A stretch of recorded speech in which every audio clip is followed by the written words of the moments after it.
Hey everybody, it's your girl Bondy Blue, and I want you to check out Bondy's Boutique and get some of my merch, y'all. I've added some new things like my mermaid cups and the mermaid tees, and also the Shake Them Tits mugs. All right, you asked for it and you got it. Check out Bondy's merch at Bondy's Boutique. Hey everybody, what's up? It's your girl Bondy Blue, and I am back for another Marriage Bootcamp Hip Hop Edition review, y'all. All right. So the episode started off with the boot campers having a press conference, okay? And in the press conference, we asking real uncomfortable, disrespectful ass questions. You know what I'm saying? Also, I want to say shout out to Crystal. I'm going to leave her Instagram down below so y'all can go and follow her. She did these really gorgeous knee-length braids on me, and I can't take the length, so she gonna fix it for me. But they so pretty, y'all. They so pretty. If I was taller, I could deal with it, but between how I sleep, how my sleep is set up, it's just, Lord, it's too much, okay? But I love them. They so pretty. Really the best box braids I think I've ever had done before, and she was very quick. She did all of this by herself in like 11 hours. So y'all go follow Crystal on Instagram. Tell her Bondy sent you, bitch. Okay? So, if you're in New Orleans, if you come into New Orleans, if you're over here for Essence, if you need somebody from New Orleans to braid your hair, twist your dreads, hit up Crystal, all right? So back to the press conference, all right. So y'all, the first thing that they asked that I thought was like, well, damn, was this white guy stands up and asks Dime, so, you're a stripper. Do you want your daughter to be a stripper? And she was like, no, like, that's why I was a stripper. I'm like, yes, bitch, give him the classic comeback, okay? No, okay, I made sacrifices so my baby won't have to make those sacrifices. That's what they had said, okay? So then they ask about Waka's fans, and why Waka's fans are always encouraging him to cheat on thick-ass, fine-ass, cute-ass Tammy Rivera. And he gets upset. He got upset. But he said, I cheat with a good caliber of woman. And I'm like, what the fuck does that mean? And the dude in the background was like, so I guess that means if they're pretty, it's okay to cheat? I'm like, nigga caught you in some bullshit. Man, Waka was pissed, okay? Then they asked Tammy, so how much infidelity are you planning on putting up with, sis? And she was, before she could even ask, Waka was like, hold up, bro, hold up. I'll kick your ass out the tent, okay? Don't get it fucked up, okay? I go hard in the motherfucking paint, nigga. Leave you stinking, nigga. What the fuck you thinking, nigga? Bah, bah, bah. Sorry, y'all, I love Waka. Anyway, Waka was like, no, that you ain't never about to disrespect her homeboy. Like, it got serious real fast and real quick. But eventually, when Tammy was able to answer the question, she said, as much as I want to. You probably getting cheated on right now and you don't even know. Okay, next question. I was like, yeah. Okay, yes for the snappy comeback, okay? So then, Soulja Boy and Nia. We gotta get on Soulja Boy and Nia. And how disrespectful Soulja Boy can be on Twitter. Fuck you, hoe. Your pussy stank. I'm trying to fuck another girl. His fans hitting him up. He like, come through, swing my way, shawty, and all of this shit. Come hop on my pretty boy dick. All of this shit. Ooh, that pretty has dissipated, okay? And Nia is like, yeah, he disrespectful. Yeah, when he get upset, he shows no respect. Yeah, just yeah. Just that's exactly what the situation is. Yes, it is. She got upset all over again. She thought she had forgiven him for all of the shit that he said online. But baby got upset all over again. And I'm like, I don't know how you ever live that down. I'm with Lil Mo. That shit never goes away. That shit is online, screen grab on somebody's blog site in an archive for us to look at anytime, okay? And you said her pussy stink. Like, who does that? You been fucking with that girl for almost a decade now, and now her pussy stank, nigga? Like, word? I hate when niggas do shit like that. I don't like when females do shit like that, because everybody knows that the vagina is a sensitive creature, okay? All right? Sensitive ass females, all right? It is what it is. So, of course, the next thing we have to get into is Nia and Fizz dating. And the picture that she put up supposedly to piss off Soulja with her and Fizz looking super duper high and shit. And she says that nothing ever happened between her and Fizz. They just dated and they're really good friends. And I could believe that. I really could believe that. Because I feel like Fizz fucked. I feel like Fizz fucked. It may not have been buku fucks, but it was definitely a fuck given. Then we get into why is it that Fizz never posts Tiffany on his Instagram, but she posts him on hers? And he was like, I posted in my stories. And it's like, nigga, those aren't permanent. She not permanent. I was like, no, he didn't say that, but that's what he wanted to say. Y'all, honestly, there's nobody on this show that annoys me more than Drew.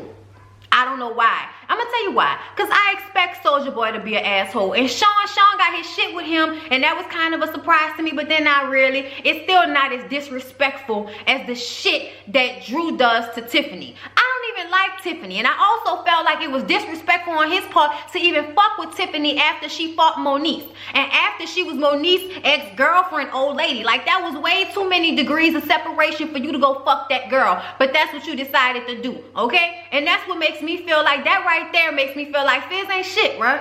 Fizz ain't shit. He may be a great father to his son, but he is not a good co-parent. He's not a good person to, like, he's not a good partner in any way, shape, or form, okay? The niggas in B2K don't like him, okay? None of his ex-baby, you know, his baby mama don't like him, and everybody act like, oh, it's all Moniece. You can't believe nothing my baby mama say. Fuck out of here. Fuck out of here. I can see with my eyes, nigga, and I can see that you do a lot of shit to make women feel like they ain't shit. And then when they get upset, have an attitude, have a stank face, you always gotta say some little slick shit out your mouth. Can't have a real conversation with a bitch, but always got some slick shit to say up out your mouth, Fizz.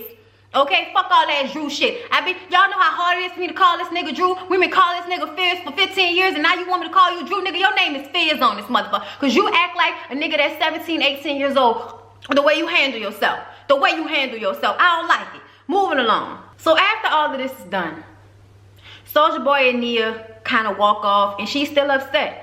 And he was like, man, what's wrong with you? What's wrong with you? And he's trying to play it cool, y'all. Soulja played it cool for the most of this episode, and I was so surprised about it. But really, like, nigga, you upset about that Fizz situation, but he trying to act like it's cool because he know he gonna look like a sucker if he act a fool. So he just chilling right now. But Nia is pissed off because she felt like she had gotten past all that shit he put online, but she really hasn't gotten past it. And he like, man, I don't care about that shit. And she was like, you should care, my nigga. You should care. That's the problem. Like, that's what you say. Like, that's his default. That's Soulja Boy's default. I don't give a fuck about what you talking about. You don't care because it's easy for you not to care. You know you did some shit fucked up, and if you really had to live in the guilt of how bad you talked to your old lady online, which you exposed her to, the type of shit that you do, then you will understand how fucked up you are. Point blank to the period. So apparently, Nia has stayed all of this time because she loved him. Y'all, what's love got to do with it? What does love have to do with it? Okay? Got to do with it. What's love but a second-hand emotion? What's love got to do? I say got to do with it. Who needs a heart when a heart can be broken? Ooh, got to do with it. Okay, like, I'm sorry. I had to do it. I had to do it. Anyway, so the couple swap. And, you know, Dime, I mean, we came here together. I don't understand why we have to swap. And it's like, oh, girl, please. Like, y'all knew y'all was going to do this at some point. So they pair Waka with Tiffany. They pair Dime with Carl, Mo with Soulja, Tammy with Sean, Drew with Nia.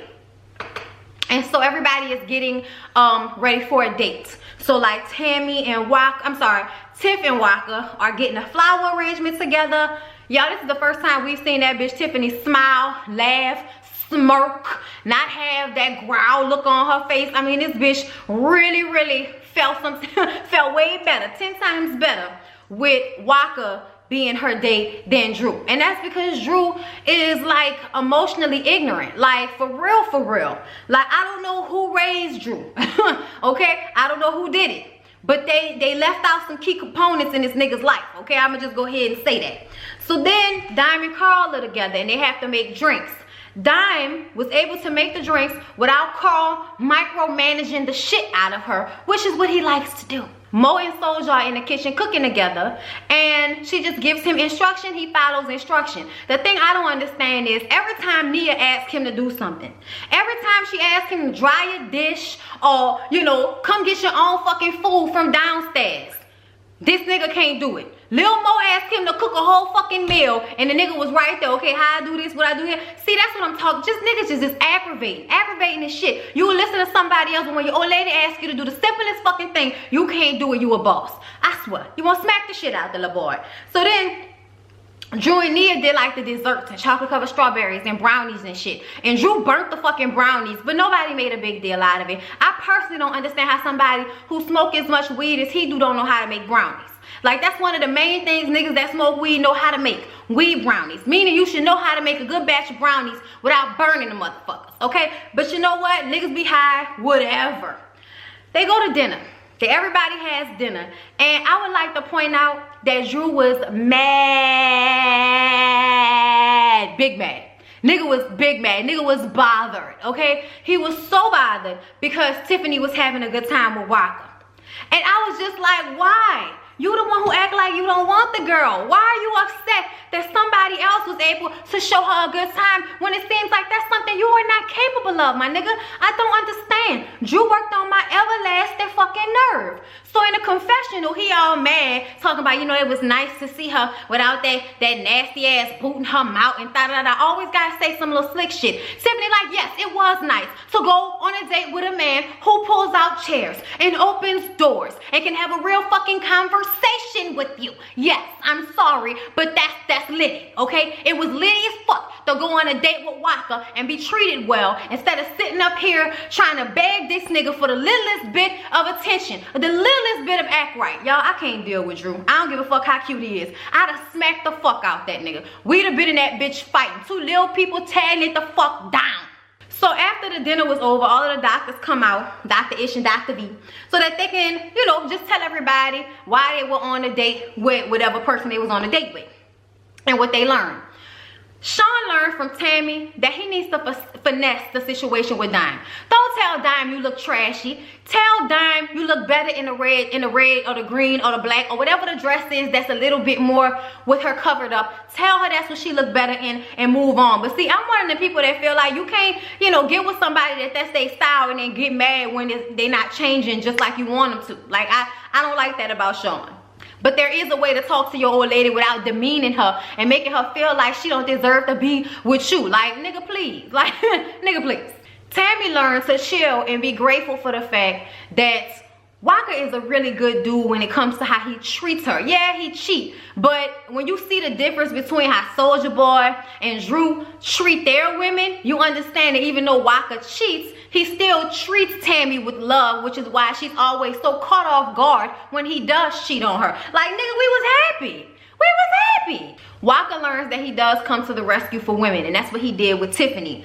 Soulja needs really good direction. Direction that is, you know, a hard, fast, this is what I need, this is what I need from you. And sometimes because Nia doesn't even know how she feels, she's indecisive with the way she treats him or what she asks of him. We get to Nia and Drew. They're more comfortable with one another. Comfortable, okay? Comfortable because they have not failed each other the way Drew and Tiffany have failed each other. But if they would actually come together without all of the baggage and their anger towards one another, they might possibly be able to actually have a real relationship. Child, please. No, they won't. No, they won't. No, they won't. But everybody is amazed by the fact that Tiffany finally smiled and laughed and had a good time at Marriage Bootcamp. Because this whole time that bitch has been upset, angry, all right, to say the least.